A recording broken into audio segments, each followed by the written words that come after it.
Oi pessoal, tudo bom? Eu sou a Rebeca. Eu sou o Pedro. E esse é o Põe na Agenda. Há 2 anos a gente decidiu que a nossa primeira viagem internacional seria para o Canadá e a gente fez milhões de pesquisas para saber como fazer isso do jeito mais econômico e do jeito mais seguro possível. Se você está aqui, provavelmente você está numa situação muito parecida com a nossa, então a gente vai passar algumas dicas para que você tenha uma experiência legal na sua viagem e a gente vai começar fazendo o roteiro da primeira cidade que nós passamos, que foi Toronto, o roteiro de 6 dias. Considerando que você vai usar o transporte público na cidade de Toronto, a primeira coisa que você tem que fazer no aeroporto mesmo é comprar um Prestocard.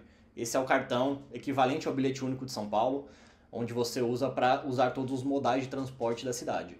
Lá na cidade você pode se locomover tanto de ônibus, quanto de bondes na rua, que eles chamam de streetcars, quanto de metrô. E todos eles usam o Prestocard como forma de pagamento. E você pode fazer a recarga no próprio aeroporto, dentro dos ônibus, em vários locais que você pode fazer essa recarga. O valor do bilhete é $6 e durante a compra você já faz a recarga.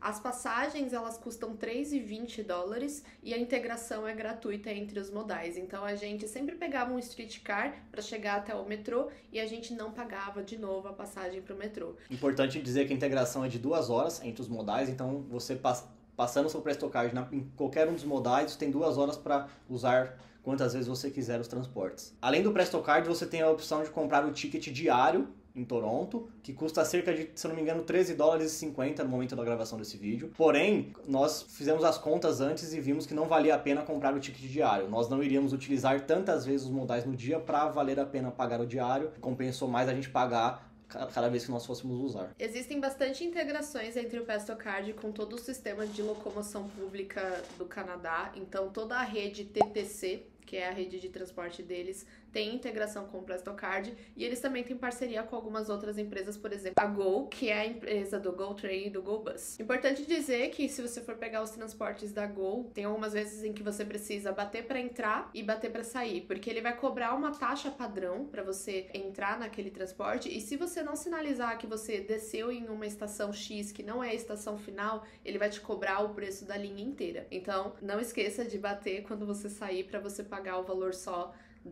das estações em que você percorreu. No primeiro dia a gente tinha acabado de chegar da nossa viagem de avião, então a gente resolveu fazer um rolê mais suave. Apenas uma atração no nosso roteiro, que foi o Royal Ontario Museum, que eu acho que é o maior museu que eu já vi na minha vida. A gente chegou no Canadá às cerca de 6 horas da manhã e a gente não podia fazer o check-in ainda no nosso hostel, então a gente deixou a nossa mala no hostel, algo que eles oferecem pra gente. Em seguida a gente já foi para o museu. Nós escolhemos o Royal Ontario Museum porque ele é uma atração que estava inclusa no City Pass. O City Pass a gente pode fazer um vídeo específico para falar com mais calma, mas é basicamente um passe que você compra para ter direito a acessar algumas atrações turísticas na cidade de Toronto. O City Pass ele te dá direito a 6 atrações diferentes, mas você só pode ir em 5 delas, e a gente escolheu 5 e basicamente o nosso roteiro girou muito em torno da seleção dessas 5 atrações. Mas você pode dar uma modificada, enfim, escolher as atrações que mais te interessam. Bom, falando sobre o museu, eu acho que o nosso erro foi subestimar o tamanho dele. Ele era um museu de 4 andares, gigantesco, com diversos tipos de atrações, e a gente passou aproximadamente 4 horas andando lá dentro, isso logo após termos chegado de viagem. Então foi um dia bastante cansativo. Lá no museu tem um andar inteiro dedicado à vida natural. Tem muito sobre dinossauros, tem sobre vida marinha, tem uma parte que fala até sobre árvores e plantas. Tem alguns animais vivos lá no museu, inclusive, que você pode encontrar. E tem outros andares que eles são dedicados a civilizações diferentes. Tem um que é sobre todo o leste asiático, tem bastante esculturas, tem bastante cerâmicas, tem bastante móveis que são desses povos chineses, coreanos e japoneses. E também tem um andar dedicado à Sul-América. Tinha, nesse mesmo andar da Sul-América, coisas sobre os primeiros povos do Canadá. Além disso, também tínhamos um andar falando sobre toda a história europeia, desde os períodos em que as primeiras civilizações começaram a tomar posse das terras na Europa, até os dias atuais. Depois do museu, nós fomos almoçar, já era cerca de 2, 3 horas da tarde, e nós fomos até o Magic Noodles. Esse foi um restaurante que eu encontrei vendo vídeos aqui no YouTube, um vídeo que uma pessoa indicou esse restaurante. Era um restaurante de culinária chinesa, especificamente noodles, com um preço bastante acessível. Ele era próximo do nosso hostel, então a gente aproveitou para provar e valeu super a pena. O restaurante é bem tradicional, a forma que eles preparam, a forma até mesmo que eles te atendem é bem tradicional, então é um lugar super bacana. 5 estrelas. Vão. A recomendação é boa mesmo. Depois de almoçarmos lá, a gente já estava no horário que a gente podia fazer o nosso check-in. Então nós fomos pro hostel, pegamos o nosso quarto. A gente entrou em coma.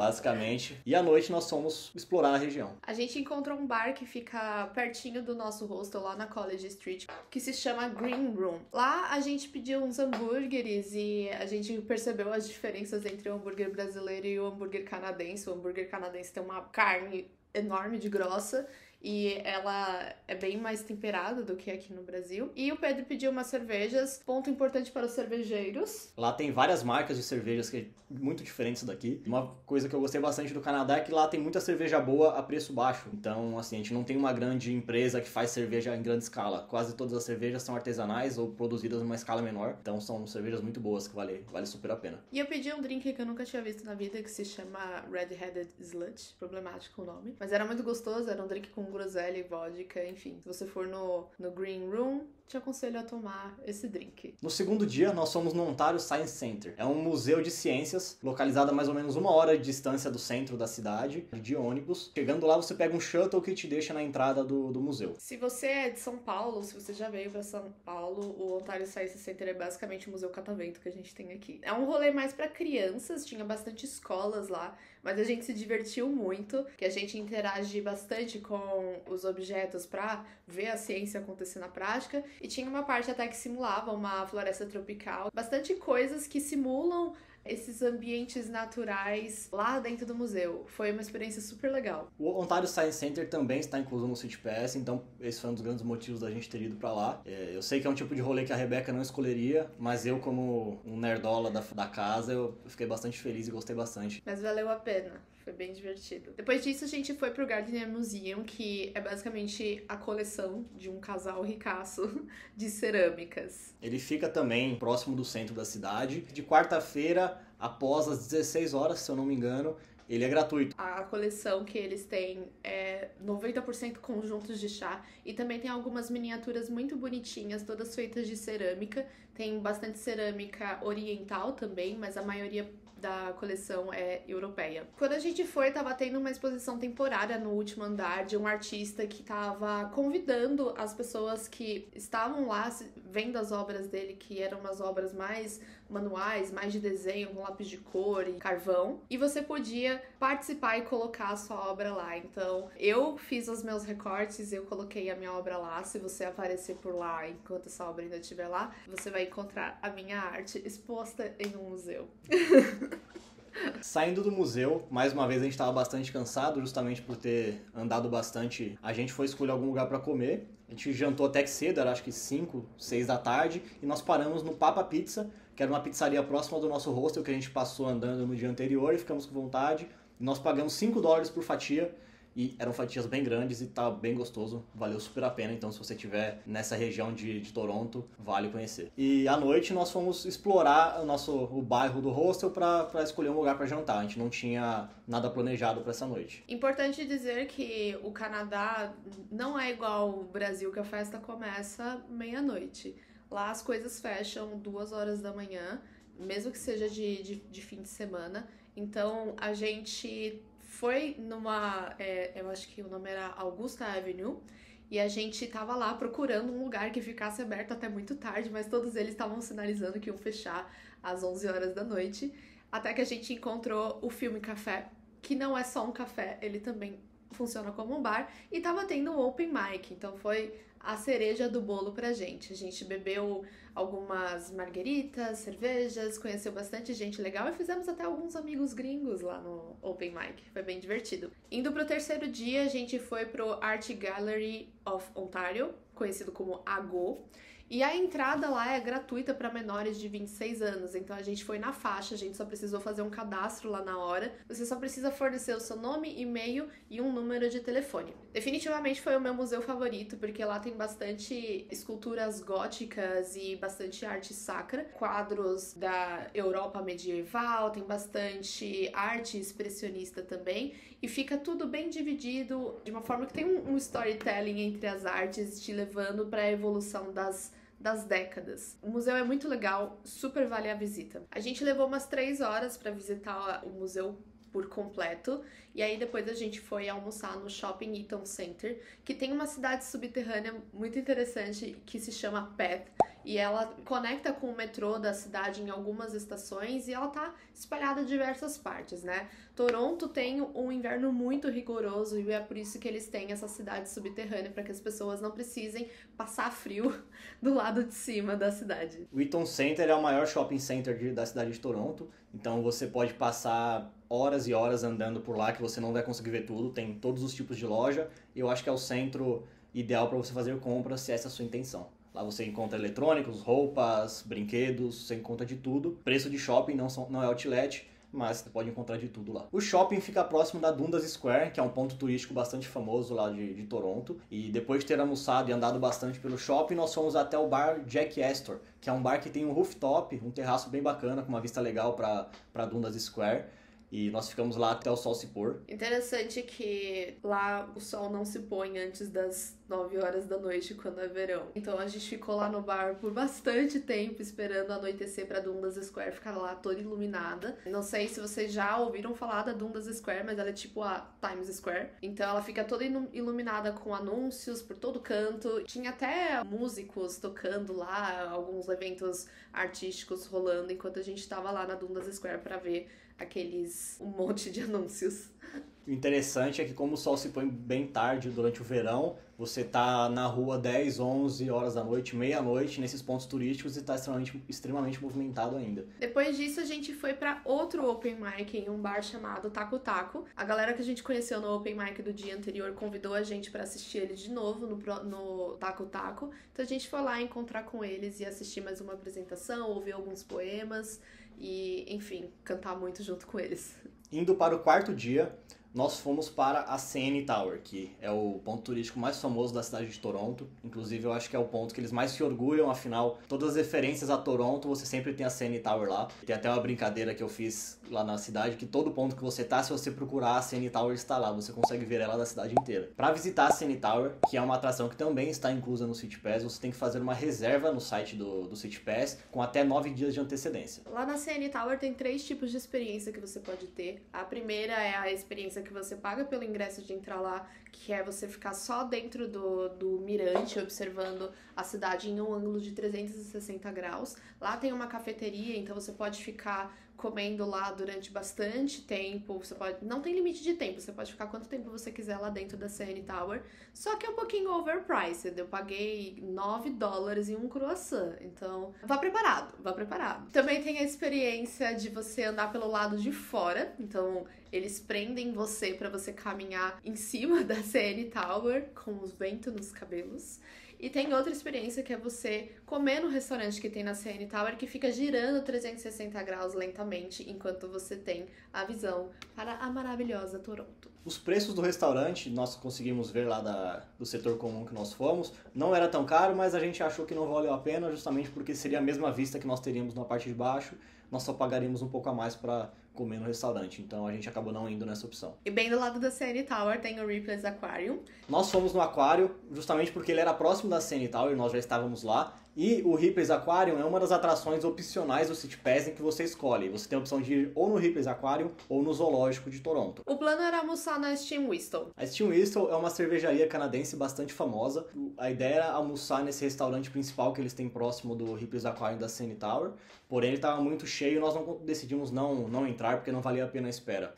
A gente foi direto pro Distillery District, que era outra coisa que estava no nosso itinerário. É um ponto turístico bem famoso. Antigamente era uma fábrica de bebidas destiladas e eu acho que virou um patrimônio tombado e agora cada pedacinho da fábrica se tornou um comércio. Então lá você tem bastante bares, restaurantes, sorveterias, loja de torta, tem loja de roupa, de acessórios, tem de tudo lá. Lá no Distillery District, nós almoçamos no Wild Delicious. Eles servem basicamente brunches, então tinha bastante sanduíches, hambúrgueres e esses pratos que você normalmente come no café da manhã, um croissant, um café. Foi muito gostoso, eu super recomendo que você coma lá. A decoração é muito bonitinha. Lá também não é só um restaurante, eles vendem bastante produtos deles, tem alguns souvenirs, então já prepara o bolso que talvez você encontre algo legal pra você levar pra casa. Saindo do Wild Delicious, nós fomos tomar uma sobremesa no Sweet Pie. É uma loja de tortas e sorvetes bem interessante, com opções de sabores bem norte-americanos. Então tinham a famosa torta de maçã, torta de blueberry, diversos outros sabores, e também os sorvetes de vários tipos. A decoração era bem bonitinha, tinha uma área externa com umas cadeiras coloridas, então foi uma experiência bem legal e a sobremesa era bem gostosa. É um bom lugar pra você tirar fotos, tanto na parte interna quanto na externa. Eu comi um sorvete que era de massa de cookie, e o Pedro comeu um que era de... Não lembro.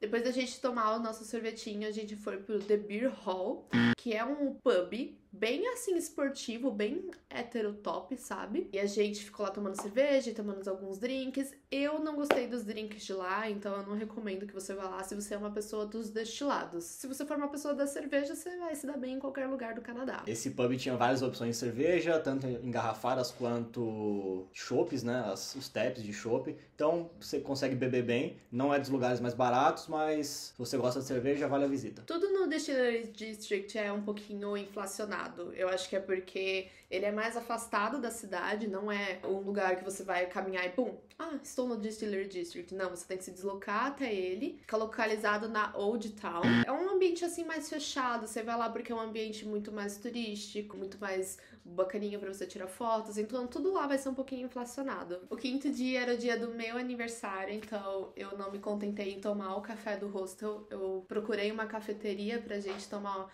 um café da manhã bem legal e bem instagramável. E o nome da cafeteria era Found Coffee. Foi um pouquinho caro, mas foi muito gostoso. Então, se você tá procurando uma cafeteria assim mais gourmetzinha, fica aí a indicação pra você. É difícil encontrar um café bom a um preço barato lá no Canadá. Geralmente você vai tomar um café bastante aguado e fraco. Esse foi um lugar que eu tomei um bom café. Depois disso, a gente foi na Casa Loma, que é um castelo que fica lá em Toronto. Esse castelo ele foi construído em 1910 por um ricaço que construiu o castelo porque sim. Ele gostaria muito de ter um castelo, ele tinha dinheiro, ele foi lá, construiu o castelo, foi ser feliz, não é mesmo? Só que aí rolou a Grande Depressão e ele quebrou. 10 anos depois que a família dele começou a morar no castelo, quando ele finalmente estava pronto, ele precisou vender o castelo para um hotel, que logo depois quebrou também. No dia que nós fomos na Casa Loma, estava acontecendo um casamento lá, então foi algo bem inusitado. Nós chegamos lá, tinham diversas pessoas vestidas de gala, a noiva e o noivo tirando fotos pelo local, e tinham diversos avisos dizendo que alguns ambientes estariam fechados em determinados horários justamente pela festa de casamento. Então eu te aconselho a ir um pouquinho mais cedo, porque caso vá acontecer algum casamento quando você estiver lá, você pelo menos vai ter tempo de ver as coisas. Eu me senti muito invadindo a festa de alguém e muito mal vestida também, porque a galera tava muito elegante pra esse casamento e a gente ficava, tipo, circulando nos mesmos ambientes que eles.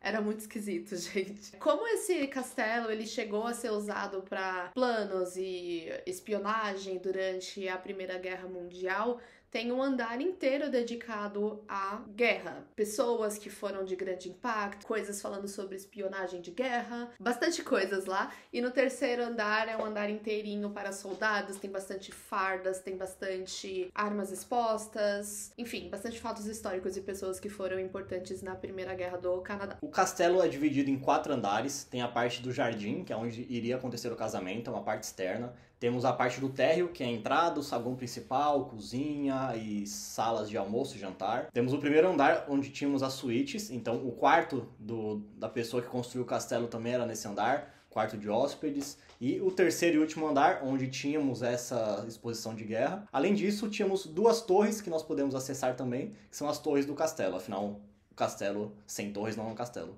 Eu recomendo que você vá com o joelho bem alongado e com sapatos confortáveis, porque é uma jornada meio tortuosa para subir essas torres. Você pega, eu acho que são 3 lances de escada caracol extremamente estreitas e lá é muito quente, é muito abafado. Então, mas vale a pena.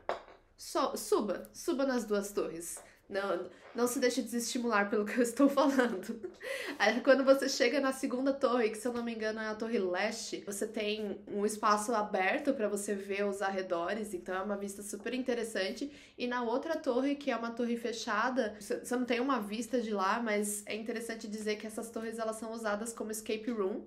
Então, se você tem interesse nesse tipo de jogo, não são só as torres da Casa Loma que são usadas para isso, a gente também tem um túnel subterrâneo que ele é usado como escape room. Dá uma pesquisada e vê quando que acontece para você poder participar também. Eu gostaria de ter ido. Falando um pouco mais sobre esse túnel. No processo de construção do castelo, o dono, super excêntrico, ele estava hospedado, morando numa casa próxima no quarteirão. E ele queria ter um acesso direto para a obra dele. O governo não permitiu que ele fechasse o quarteirão para ele mesmo. Então ele decidiu construir um túnel de 800 metros de comprimento, subterrâneo, para que ele tivesse um acesso do castelo em construção para essa casa que ele estava hospedado. E você tem acesso a esse túnel, você pode visitar ele, cruzar ele inteiro, e você chega nessa outra propriedade que ele morava anteriormente, onde tem algumas outras exposições também. Você pode ver o estábulo, tem o nome dos cavalinhos lá, tá tudo lá bem conservado. Também tem a coleção de carros dele, que ele, eu acho que ele tinha uns 7 carros dentro daquela casa.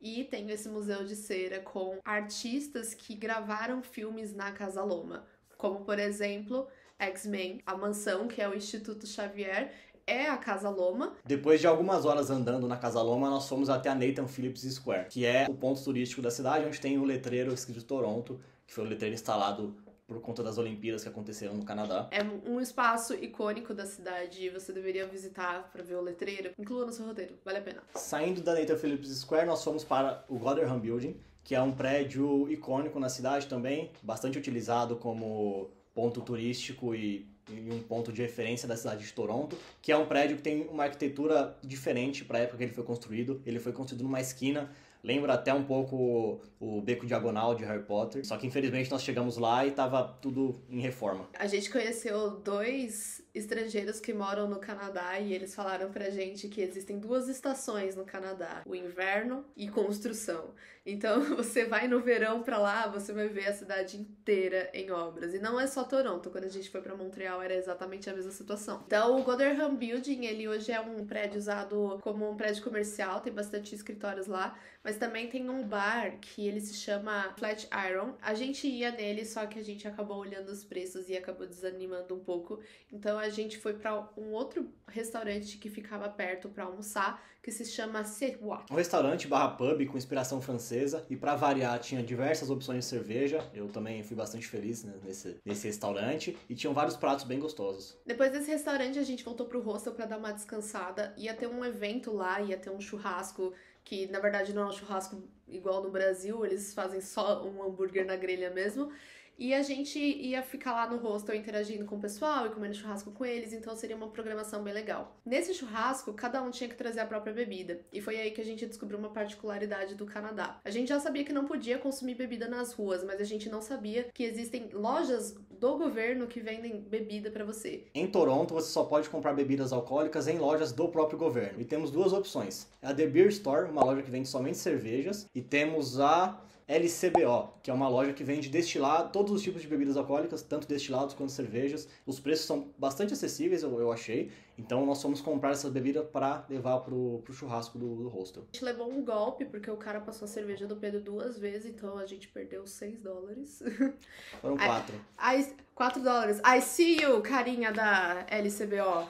Nosso 6º e último dia em Toronto, nós na verdade não ficamos na cidade de Toronto, nós fomos para a cidade de Niagara Falls, ver as cataratas do Niagara. Nós tivemos um pouco de dificuldade para descobrir como que nós iríamos de Toronto para Niagara Falls de transporte público. Tinham algumas opções que nós pesquisamos. Nós cogitamos alugar um carro, temos a opção de comprar uma passagem de trem com antecedência, uma passagem de ônibus de viagem com antecedência, e a opção que nós escolhemos que foi ir com o Go Train. Podemos fazer um vídeo específico mostrando como foi todo o processo, como nós fizemos esse trajeto. A gente tinha a opção de usar o Presto Card, que é o mesmo cartão que nós utilizaríamos na cidade. Porém, no site do Go Train você tem a opção de comprar alguns tickets por certo período. Então nós encontramos um ticket que nos permitiu usar todos os modais da Go durante o fim de semana, pagando apenas $10. Então foi a opção mais em conta que nós encontramos e valeu bastante a pena. Se você quiser saber todas as formas de chegar em Niagara Falls e exatamente como comprar esse ticket, se inscreva no canal. Nosso primeiro destino na cidade de Niagara Falls foi a rua Clifton Hill. Bastante famosa, acho que é a rua mais movimentada da cidade. E é uma rua repleta de atrações, parques, temos castelos do terror, fliperamas, um lugar para você andar de kart. Então é um lugar com diversos tipos de atrações diferentes que você pode pode escolher. Só que lá os preços são muito salgados. A gente viu que pra andar de kart por 10 minutos você pagaria $13. Então, no fim, a gente acabou não indo em nenhum desses brinquedos pra gente se divertir. Como a viagem de Toronto para Niagara Falls demora cerca de 1h30, 2 horas, nós já chegamos próximos do horário do almoço, então nós andamos um pouco na rua Clifton Hill e já fomos almoçar, e nós escolhemos almoçar na hamburgueria Wendy's. Depois de almoçar, nós decidimos ir até as cataratas e fazer o passeio de barco que leva você dentro das cataratas do Niágara. Nós pagamos $32 para cada para fazer esse passeio. Você pode comprar esse ingresso online, que eu suspeito que seja um pouquinho mais barato, ou você pode comprar nos totens que tem perto da Niagara Falls. Antigamente eles tinham mais lojas em que seres humanos vendiam pra você, mas pelo visto elas estão todas fechadas, então você só consegue comprar pelos totens hoje em dia. O passeio das cataratas dura cerca de 30 minutos, você vai nas duas quedas, muito próximo, você fica bastante encharcado, volta. Ao desembarcar, você tem um espaço com música ao vivo, tem lanches, bebidas, você pode, enfim, perder um tempinho ali próximo das cataratas também. Depois que a gente foi pras cataratas do Niágara, a gente voltou pra cidadezinha e a gente visitou o Oaks Garden, que é um jardim cheio de flores, cascalhos, fontes, bem bonitinho. Descansamos lá um pouquinho e depois a gente foi andando até a Hershey's Chocolate World. Lá eu encontrei a maior barra de chocolate que eu já vi na minha vida, então é bem legal pra você comprar tudo da marca Hershey's, de doces pra levar de lembrancinha, ou até mesmo comprar aquela placa de chocolate que eu encontrei por lá. Junto com essa loja da Hershey's, tinha uma loja da Coca-Cola também, uma decoração bem retrô, tinha algumas lancheiras, alguns itens meio de colecionador, só que era tudo muito caro. Uma lancheirinha desse tamanho custando $30 realmente não era uma coisa que a gente poderia pagar, então a gente não comprou nada. Então a gente só tomou um sorvete. Depois a gente fez toda a viagem de volta, levamos 2 horas pra voltar pra Toronto, fomos pro hostel descansar mais um pouquinho, dar uma dormidinha. E aí a gente foi jantar no Kinka Izakaya. Lá é um espaço pequeno, então se você for em grupos grandes, faça uma reserva antes. Como fomos só nós dois, a gente não fez reserva e a gente conseguiu um espaço pra sentar. E lá é uma rede de comida japonesa que a gente encontrou até em Montreal. Super gostosa, comida de muita qualidade. E tava tendo um festival chamado Kinkalicious, em que a gente podia comprar uma entradinha, o prato principal e uma sobremesa por apenas $19, então valeu muito a pena. O Kinkalicious faz parte do Summerlicious, que era um evento gastronômico que estava acontecendo em Toronto e aparentemente acontece todos os anos durante o verão, onde diversos restaurantes oferecem a refeição completa, com uma entrada, um prato principal e uma sobremesa por um preço enxuto em comparação com os preços originais do restaurante. Se você for no verão, você pode pesquisar e encontrar boas oportunidades. E bom, esse foi o nosso roteiro de 6 dias em Toronto. Se você gostou, deixa o seu like aqui embaixo, se inscreva no canal. Nós vamos fazer uma parte 2 dessa viagem falando um pouco sobre o nosso roteiro de Montreal. Deixe seu comentário aqui embaixo e nos vemos no próximo.